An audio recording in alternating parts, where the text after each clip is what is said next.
Hello मेरे प्यारे विद्यार्थियों, आपका अपना channel reading time A satisfactory solution of GK.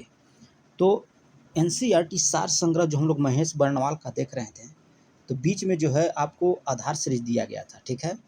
तो आधार सीरीज सोच रहे हैं कि एक दो दिन रोक कर इसको जो है पूरा कर लिया जाए। तो हम लोग उसमें पार्ट 7 तक देख लिए थे। आज हम लोग पार्ट 8 देखेंगे और आज जो है आपको ऊर्जा यानी कि एनर्जी सब्जेक्ट होने वाला है। तो चलिए इसके तहत जो जो क्वेश्चन आपको एनसीईआरटी के तहत बनता है वो सारे क्वेश्चन हम लोग यहाँ पे देखेंगे। तो ऊर्जा के बारे में हम लोग जान लेते हैं कि ऊर्जा क्या होता है। तो ऊर्जा एक संसाधन है, ठीक है, याद रखिएगा। तो ऊर्जा में आपका होता है नवीकरणीय ऊर्जा और अनवीकरणीय ऊर्जा। याद रखिएगा, ये दो जो दिया गया है पार्ट, यानी कि नवीकरणीय ऊर्जा और अनवीकरणीय ऊर्जा, ये आपका एग्जाम में पूछता है कि अनवीकरणीय ऊर्जा कौन है, नवीकरणीय ऊर्जा क्या है, ये सब सारा एग्जाम में पूछता है। तो ये चीज़ को आप बहुत अच्छे से समझिएगा। देखिए, नवीकरणीय ऊर्जा में जो होता है आपको कभी नहीं ख़त्म हो सकता है। जैसे कि सौर ऊर्जा, ये आपको कभी नहीं ख़त्म होगा। पवन ऊर्जा जो हवा है, ये कभी आपको समाप्त होने वाला चीज़ नहीं है। तो याद रखिएगा कि नवीकरणीय ऊर्जा उसको बोलते हैं जो समाप्त नहीं होता है। जैसे जल विद्युत, ये आपको कभी नहीं समाप्त होगा। बायोगैस, भूतापीय ऊर्जा, कचरे से जो निकलता है ऊर्जा हो गया, और ज्वारीय ऊर्जा, ये जो ऊर्जा है आपका नवीकरणीय ऊर्जा है और ये आपको कभी लाइफ में ख़त्म नहीं होगा।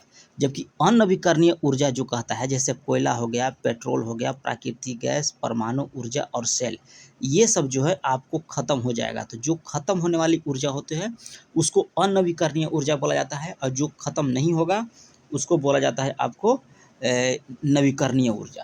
याद रखिएगा कि जो नहीं खत्म होगा उसको नवीकरणीय, और जो समाप्त हो जाएगा उसको बोला जाएगा अनवीकरणीय ऊर्जा, ठीक है। चलिए आगे हम लोग क्वेश्चन यहाँ पे देख लेंगे कि आगे क्या बोल रहा है। इसमें आगे कह रहा है कि भारत में कुल विद्युत ऊर्जा उत्पादन स्रोत अंश में करा है कि सही क्रम बताइए। तो सबसे आधा ज़्यादा आपको है तापीय ऊर्जा, उसके बाद जलीय ऊर्जा, फिर वायु ऊर्जा, फिर उसके बाद है आणविक ऊर्जा। याद रखिएगा कि सबसे अधिक ऊर्जा जो उत्पादन होता है वो होता है आपको तापीय ऊर्जा से। नेक्स्ट क्वेश्चन दिया है कि जवाहरलाल नेहरू राष्ट्रीय सौर मिशन किस वर्ष जो है प्रारंभ किया गया था। तो 2009 में जो है यह प्रारंभ किया गया था।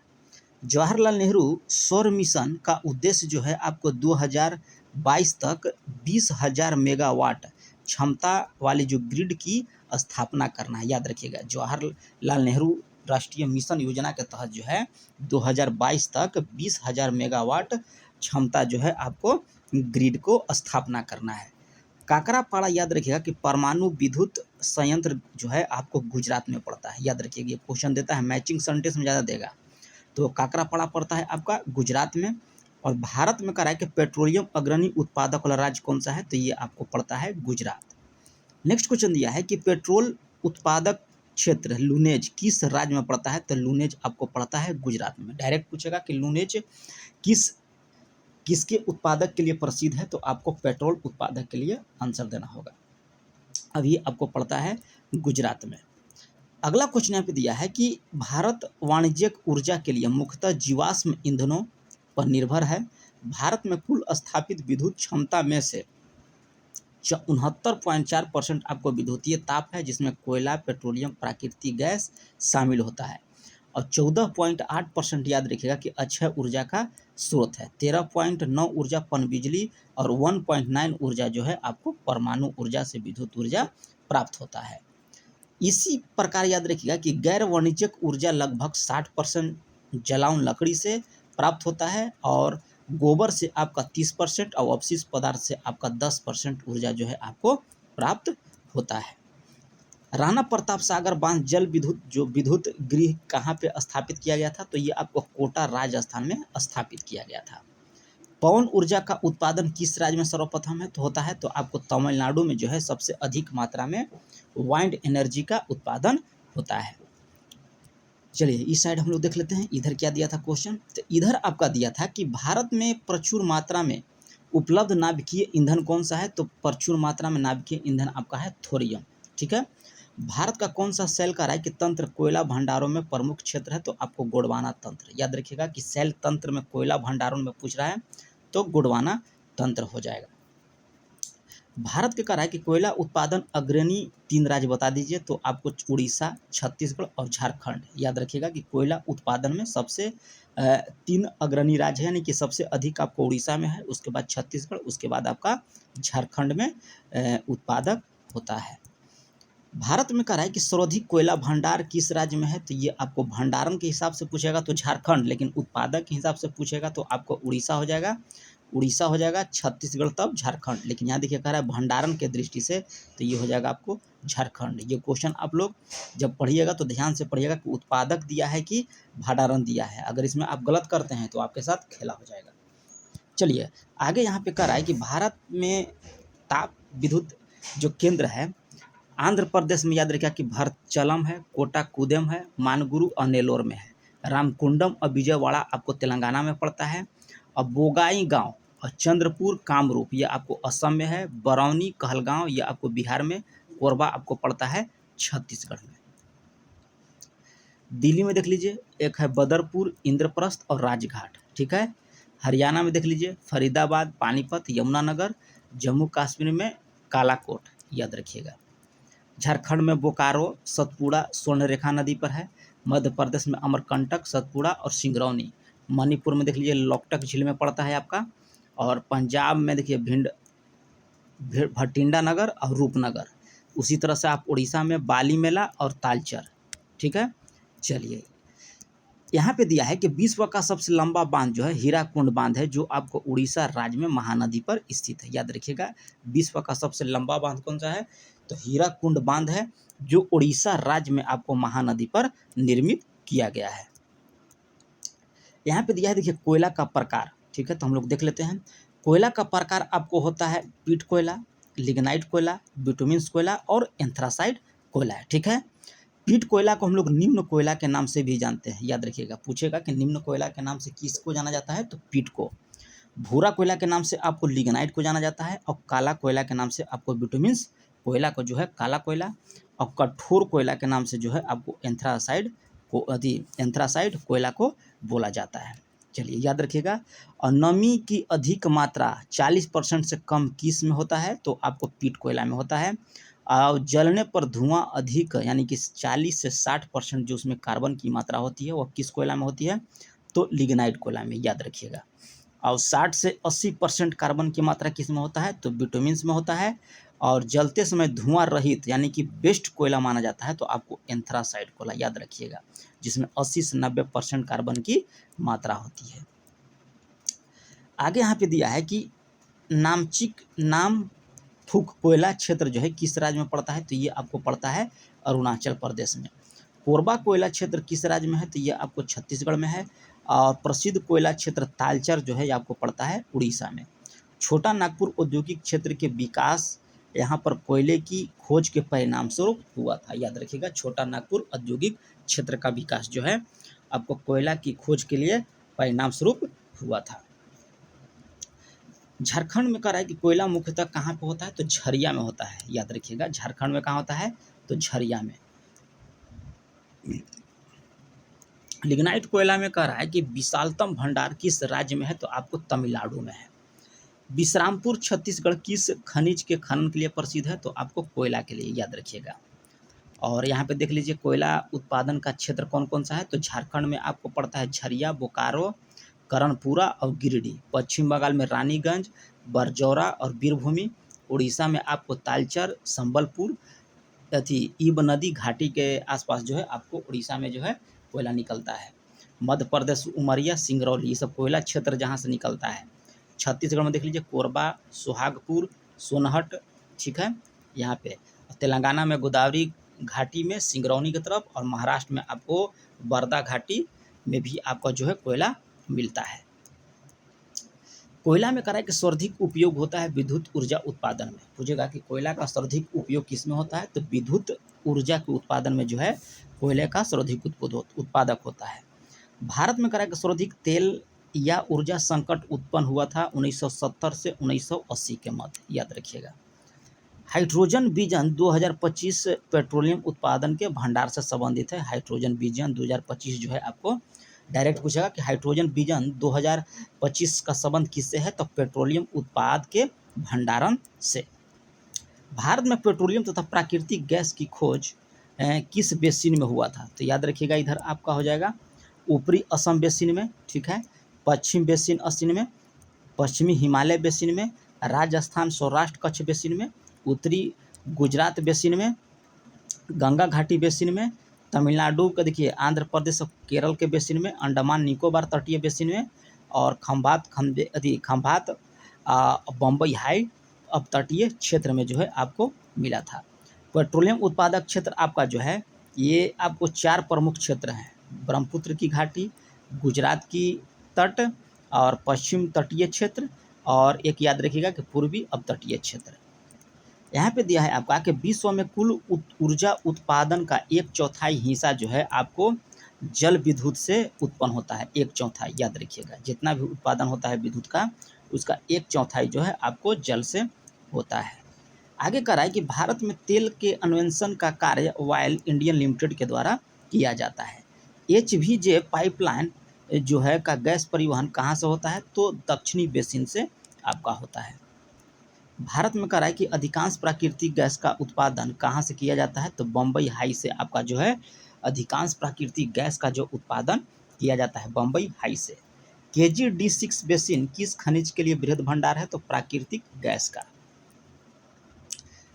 कुंडनकुलम नाभिकीय ऊर्जा संयंत्र कह रहा है कि किस राज्य में स्थित है? तो ये आपको पड़ता है तमिलनाडु में। अब भारत का सर्वप्रथम खनिज तेल कुआं निर्मित किया गया था आपको असम में, याद रखिएगा असम के माकुम में। भारत की सबसे पुरानी तेल शोधन इकाई कौन सी है? तो डिगबोई असम है। आगे कह रहा है कि भारत का 25वां परमाणु ऊर्जा संयंत्र जो है आपको रावतभाटा में स्थित है। 25वां परमाणु विद्युत संयंत्र राजस्थान में एक जगह का नाम है रावतभाटा। ज्वारीय ऊर्जा का उत्पादन के लिए भारत का कौन सा क्षेत्र महत्वपूर्ण है? तो खंबात की खाड़ी आपको ज्वारीय ऊर्जा के लिए प्रसिद्ध है। परमाणु ऊर्जा कार्य केंद्र जो है आपका कैगा कहाँ पड़ता है? तो याद रखिएगा कि कैगा आपको कर्नाटक में है, कल्पक्कम तमिलनाडु में, रावतभाटा राजस्थान, कुंडनकुलम भी आपका तमिलनाडु में है। काकरापाड़ा पड़ता है आपको गुजरात में, नरौरा पड़ता है आपको उत्तर प्रदेश में, तारापुर पड़ता है आपको महाराष्ट्र में। ये आप 5 स्टार इसको दे दीजिए क्वेश्चन को। ये क्वेश्चन जो है आपको बार बार एग्जाम में रिपीट होता है। पूछेगा कि काकरापाड़ा कहाँ पे है? तो गुजरात में, नरौरा आपको उत्तर प्रदेश हो गया, तारापुर आपका महाराष्ट्र हो गया। आगे कह रहा है कि भारत के कुल उत्पादन विद्युत क्षेत्र में परमाणु ऊर्जा का कितना अंश है? तो 2.1% परमाणु ऊर्जा। आगे दिया है कि 8 दाबित भारी जल रिएक्टर संयंत्र कहाँ कहाँ है?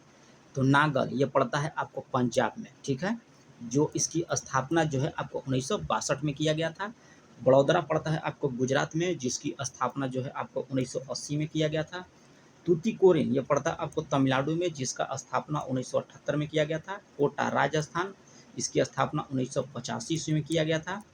तालचर ये पड़ता है आपको उड़ीसा में, इसका स्थापना भी 1985 में ही किया गया था। और यहाँ पे देख लीजिए थाल दिया है, तो ये पड़ता है महाराष्ट्र में, 1987 में स्थापना किया गया। हजीरा पड़ता है गुजरात में, इसकी स्थापना 1991 में किया गया था। मानुगुरु की स्थापना तेलंगाना में जो है आपको 1991 में हुआ था।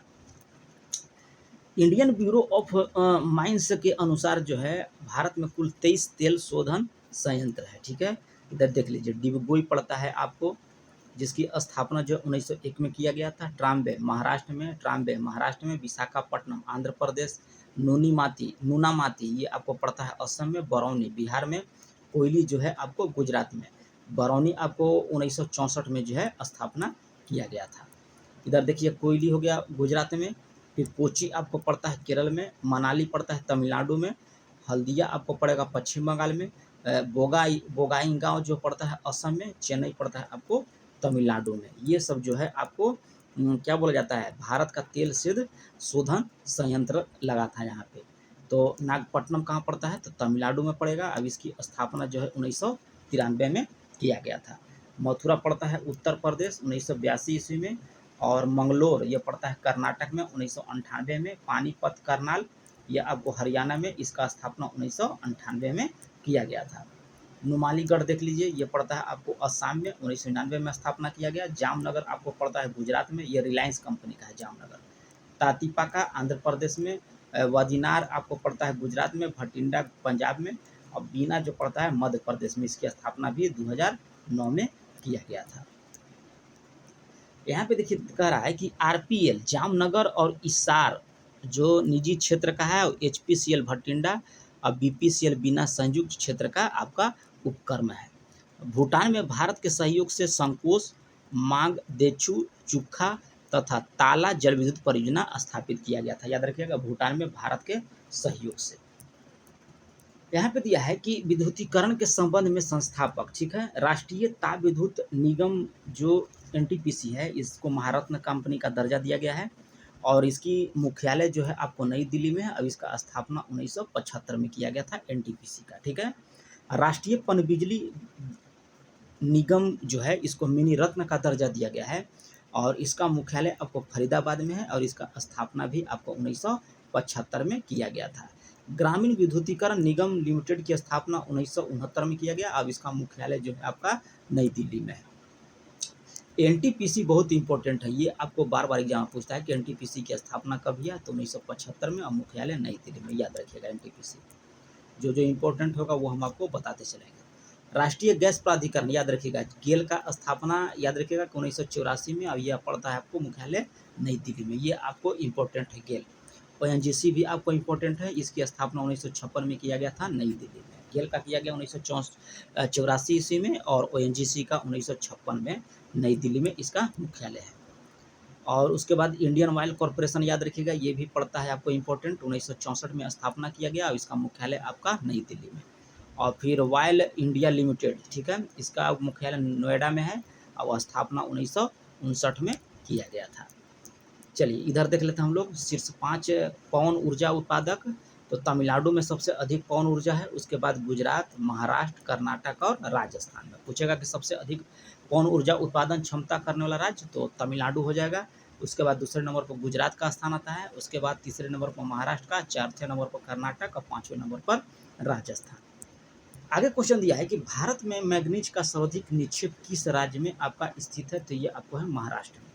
अभ्रक का कहा है कि 3 प्रमुख कौन सी हैं, किसमें, तो श्वेत अभ्रक, पीत अभ्रक और श्याम अभ्रक। अभ्रक के 3 प्रमुख किस्में हैं, याद रखिएगा, श्वेत, पीत और श्याम। राष्ट्रीय ताप विद्युत निगम स्थापित किया गया था, कोयला आधारित, या ठीक है। फिर आपको गैस तरल पर आधारित, जल आधारित, उसके बाद याद रखिएगा कि नवीकरणीय ऊर्जा परियोजना और पवन आधारित। भारत में कह रहा है कि ज्वारीय ऊर्जा का सर्वाधिक संभावनाएं कहाँ पर है, तो ये आपको भावनगर गुजरात है। ओबरा ताप विद्युत केंद्र स्थापित की स्थापना किस देश के सहयोग से किया गया था, तो ओबरा का किया गया था रूस के सहयोग से। याद रखिएगा ओबरा रूस। सतारा किसके लिए प्रसिद्ध है, तो पवन ऊर्जा संयंत्र के लिए। आगे देखिए कह रहा है कि देश का प्रथम सोलर थर्मल पावर स्टेशन, ठीक है, तो देश का प्रथम solar thermal power station Rajasthan में स्थापित किया जा रहा है। जैसलमेर के नोख में, ठीक है, बनने वाला पावर प्लांट की क्षमता 50 मेगावाट होगी। इसमें टावर होस्टिंग टेक्नोलॉजी का प्रयोग किया जाएगा। इस तकनीक से याद रखिएगा कि बिजली की वाणिज्यिक उत्पादक वर्तमान समय में केवल अमेरिका में हो रहा है, ठीक है। इस तकनीक जो पावर होस्टिंग टेक्नोलॉजी है ये सिर्फ अमेरिका में हो रहा है, लेकिन अब जो है भारत में भी होगा। भारत विश्व का दूसरा ऐसा देश होगा जो इस टेक्नोलॉजी का प्रयोग करेगा विद्युत वाणिज्यिक उत्पादक में। एंथ्रासाइड कोयला सर्वोत्तम किस्म का होता है जिसमें कार्बन की मात्रा आपको 80 से 95% होती है, याद रखिएगा। और यहाँ से आप लोग का जो हो गया, आज हम लोग ऊर्जा तक देखेंगे। अगला नेक्स्ट वीडियो जो देखेंगे हम लोग परिवहन और संचार, ठीक है। तो मिलते हैं नेक्स्ट वीडियो में। अगर चैनल पर अभी अगर सब्सक्राइब नहीं किए होंगे तो सब्सक्राइब कर लीजिए, बेल आइकन को दबा लीजिए।